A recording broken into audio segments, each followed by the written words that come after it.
Avez-vous parfois l'impression que la vie vous arrive simplement?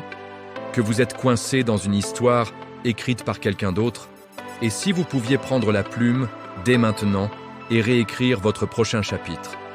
Cette vidéo n'est pas sur la pensée magique, mais sur l'ingénierie narrative de votre existence.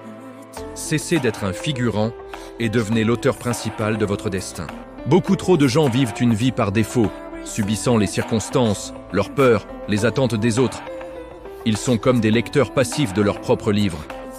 Mais la promesse que je vous fais aujourd'hui, c'est que cette vidéo va vous donner les clés pour devenir l'architecte conscient de votre avenir, page après page. Le futur n'est pas préécrit, c'est un canevas vide qui attend votre chef-d'œuvre. Il faut d'abord déconstruire un mythe tenace, celui du destin immuable.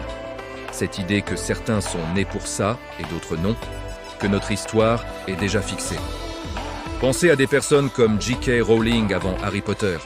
Son histoire aurait pu être celle de la précarité et des refus, mais elle a choisi de la réécrire.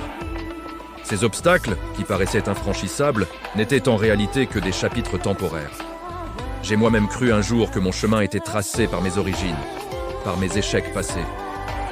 Jusqu'à ce que je réalise que le narrateur était interne, c'était moi. Vos anciens chapitres ne définissent pas la suite. Votre passé est une introduction, pas la conclusion.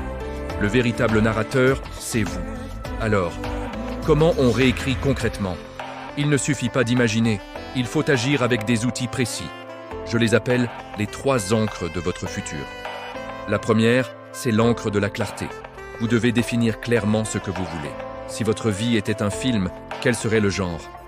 Le titre, la scène finale de vos rêves, beaucoup ne savent pas, et c'est le premier blocage. La clarté est le brouillon le plus puissant. La deuxième, c'est l'encre de l'action. C'est elle qui transforme votre vision en étapes concrètes, même minuscules. Un grand roman s'écrit phrase par phrase. Un géant du web que je connais a commencé son empire en créant juste une seule page web, pas le site entier. Une page par jour, un appel, apprendre une compétence 15 minutes par jour. Chaque petite action est un mot, chaque mot construit une phrase, et chaque phrase, un nouveau chapitre. Enfin, il y a l'encre de la résilience. Que faire quand l'histoire ne se déroule pas comme prévu? Quand on rencontre un rebondissement inattendu, un échec? Pensez à Thomas Edison. On dit qu'il n'a pas échoué 10 000 fois à inventer l'ampoule. Il a découvert 10 000 façons de ne pas la faire fonctionner. C'est une réécriture constante du scénario. Les erreurs ne sont pas des fins d'histoire, mais des opportunités de réviser le chapitre, d'ajouter de l'intrigue et de la profondeur. Alors voilà, votre futur n'est pas écrit.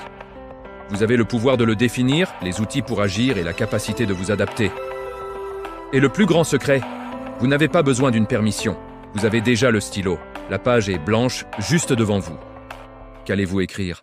Le pouvoir de changer n'est pas dans les circonstances, mais dans votre décision consciente d'être l'auteur. Alors, quel sera le premier mot de votre nouveau chapitre? Écrivez-le dans les commentaires. Et pour plus de clés pour écrire une vie extraordinaire, abonnez-vous. Votre histoire est la plus grande que vous ne lirez jamais, à moins que vous ne commenciez à l'écrire dès aujourd'hui. À vous de jouer.